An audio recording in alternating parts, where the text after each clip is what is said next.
To access all full body language breakdown videos in entirety, hours upon hours, click the link in the description to take you through to the Patreon.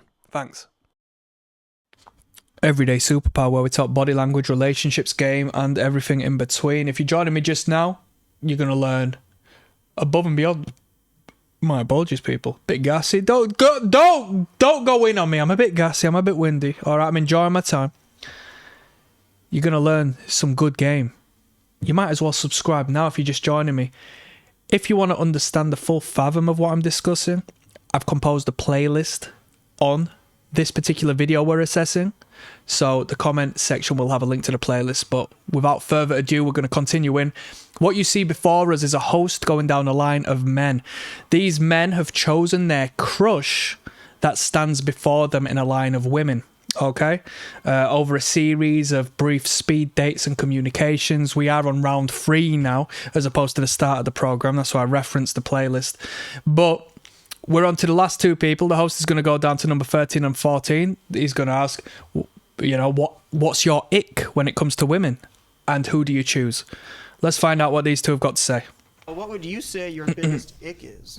I think that they said it already, but like, yeah, not communicating. I think that they said it already, not communicating. Let me re-emphasize what I've spoken to you about when the other men have said this.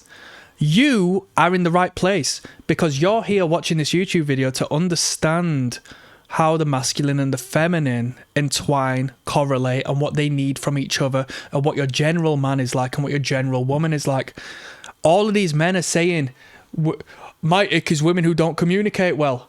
Bruh, they communicate perfectly. You're just a naive man who hasn't learnt to see through the eyes of the woman because you aren't perceiving the world in the perspective that a woman's mind and needs and expression is completely different to the man's. And that isn't out of choice. That's out of biological separation and difference. So when you're projecting your wants and needs and how you act upon the world, you're looking at that woman as she's a man. And her engagement with you, you're reading it as if you're in engagement with a man. Oh, well, my friend Tony, he just tells me how he feels. I can read how he feels. Why doesn't she just do that? Do you see where I'm coming from? And that's because, my brother,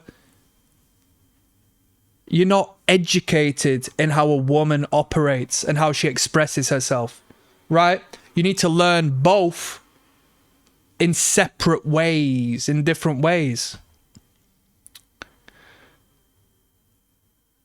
When that woman is dating you or the next man, she has dated 20,000 men before who have all got the ick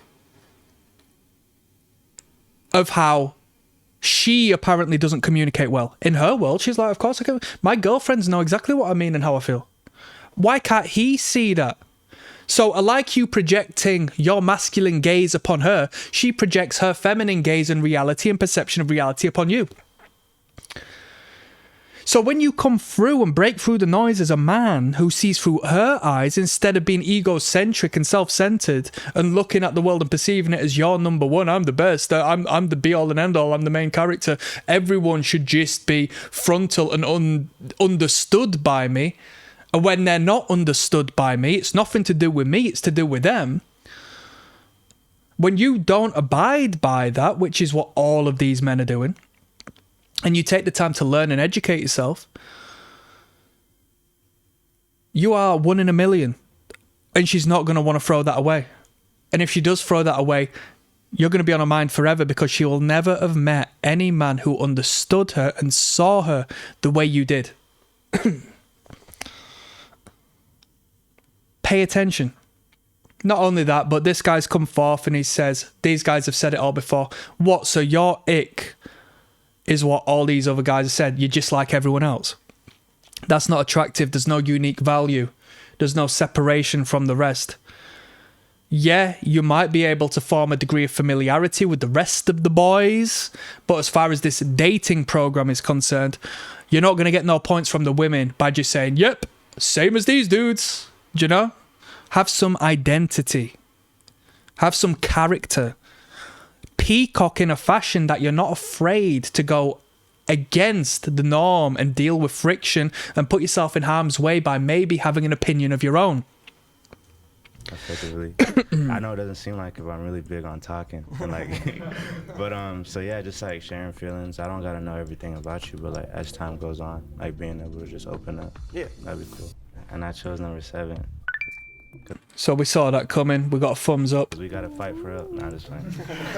Gotta get to know each other a little more. So Incredible stuff.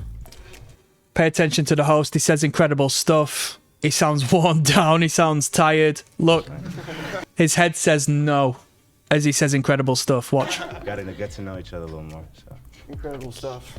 Incredible stuff. Right, yeah, incredible. You've chosen the same as everybody else. We knew where this was going. Great. Right, moving on to number 14. If this guy makes like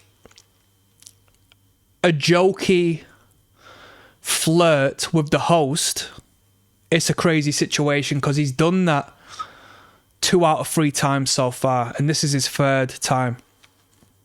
Second time he did it, there was no joke. First time it was awkward. We could have a laugh at how audacious it was. This time, if it possesses, if it manifests, then it's just like beating a dead horse to smithereens, honestly. From ashes to ashes, dust to dust. Let's find out what he says. And finally, what is your biggest ick What is your biggest ick? in relationships? I'm assuming gambling. Have you noticed the distance as well? What is your Have you seen the distance between themselves? My guy, Nut, the host, is not getting very close. When he has to hand the mic over, is he going to stretch all the way out, fully extending his arm, or is he going to physically actually enter into his space?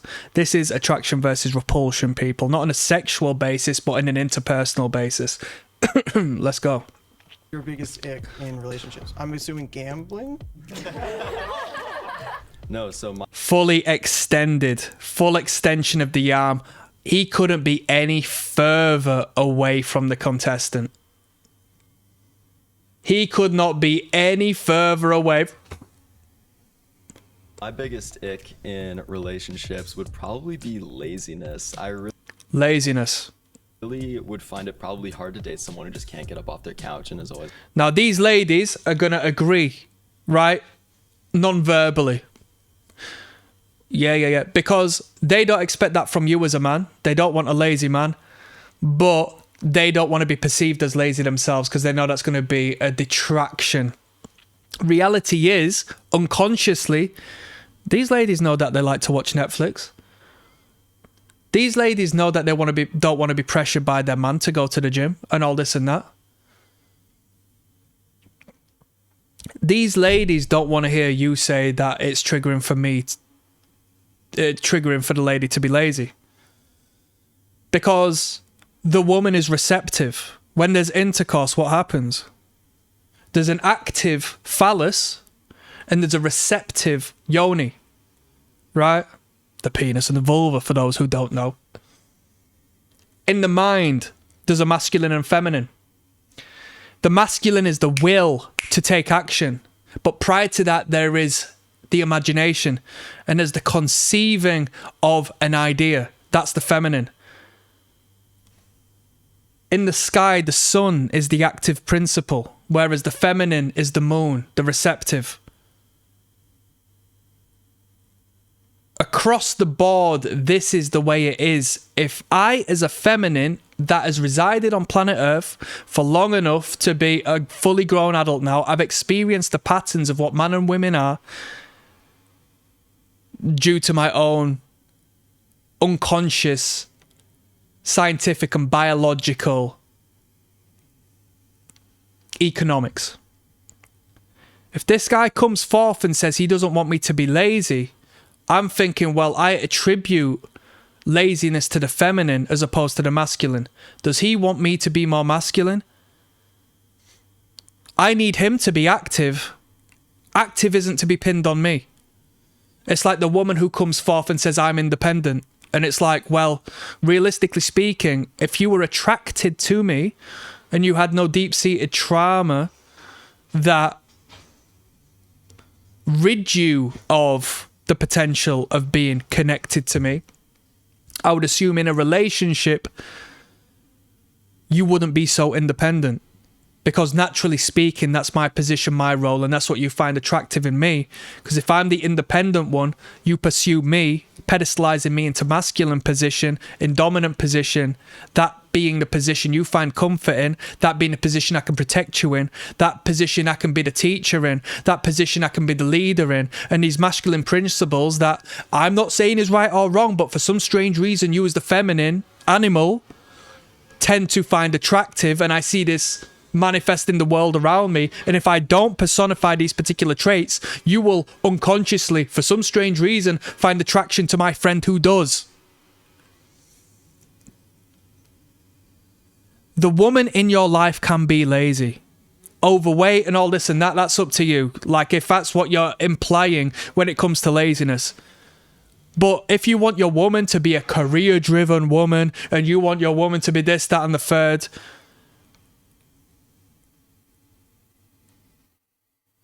make your own understanding of it. Think if you're being influenced to think that, or if you genuinely do believe that.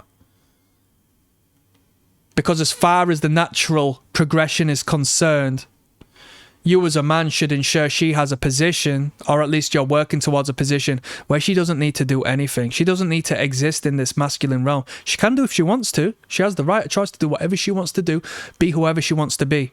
But you as the best man have a right to say, you don't want to work 40 hours. Don't do it. Do you see where I'm coming from? Active versus passive. You can be lazy. It's my job to be active. I'm the one who can't be lazy. Come on now. It's like, oh my God, I don't want to hang out. I'm so tired. Like, whatever. And I pick number 4 again. Listen to what he's saying as an example. Off their couch and is always like, oh my God, I don't this. I really would find it probably hard to date someone who just can't get up off their couch and is always like, oh my God, I don't want to hang out. I'm so tired. I can't get off my couch. Oh my God, I can't do it. I'm so tired. Right. Is he referencing his own personal past relationships? I'm so tired. Has a knock-on effect done it? Do you see those men who are married and stuff? And they speak of how in married life, like, oh, she's got a headache and stuff like that. She can't have sex with me. That's crazy. That's crazy. You in your relationship, yeah?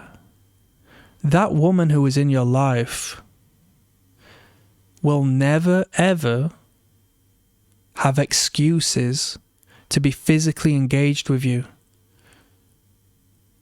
if she actually finds you attractive.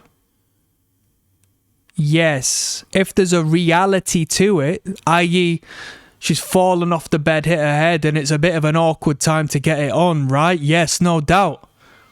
But if there's a consistent pattern in your relationship where I'm too tired, I've got a headache, I can't come out with you today, blah, blah, blah. That's you. It's not her. That's you. That's you. That's you. I'd put money on it. I'd put money on it. If you see any man on planet Earth say, oh yeah, it's just how it's like being married and stuff. She's always got a headache and all this and that. I've not had this in 1 week. I've not had it in a month.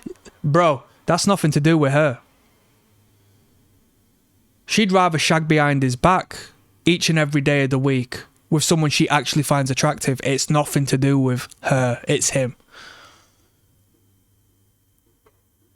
I assure you. So my guy's talking about sitting on the sofa and this and that. Like, whatever. And I pick number 4 again. I think we have a lot more to talk about. Wow, look at this amazing group of people. The most unenthusiastic statement of all time. Look at these amazing group of people, yeah. Shoot me in the head. Right, we're on to the speed dates. I'll see you on the next video, yeah? Like and subscribe as always. Peace. Thank you for watching. You can watch all body language breakdown videos, hours on hours of content, including the game I can't give here, via the Patreon. The link is in the description.